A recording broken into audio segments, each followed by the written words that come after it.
পরকীয়া প্রেম যদি কেউ করে তার দুনিয়ায় তিনটা, আখিরাতে তিনটা, 6টা শাস্তি আল্লাহ দেবে। 1 নম্বরে দুনিয়ার শাস্তি, তার চেহারার উজ্জ্বলতা আল্লাহ নষ্ট করে দেবে, চেহারার ভেতরে কোনো নূর থাকবে না।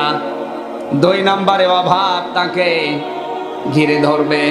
3 নম্বরে তার আয়ুষ্কাল আল্লাহ কমিয়ে দেবে। মরণের পরে যে 3টা শাস্তি, তার 1 নম্বরে আল্লাহ তার উপরে রেগে থাকবে। 2 নম্বরে আমল নামা যখন পড়তে দেবে তখন লজ্জা পাবে, পড়তে যাবে না। 3 নম্বরে বিনা হিসাবে বিনা বিচারে আল্লাহ জাহান্নামে দিয়ে দেবে। এই হাদিস শোনার পরে আপনি সিদ্ধান্ত যদি নিতে পারেন, এত বড় নিকৃষ্ট এই কবিরা গুনাহ, এই পরকীয়া প্রেম, এটা যদি আমি ছেড়ে দেব, শুধু না ঘৃণা ভরে ছেড়ে দিয়ে চলে আসলাম, এর নাম তাকওয়া। শয়তানের ধোঁকায় পড়ে করে ফেলেছে, এই মুহূর্তে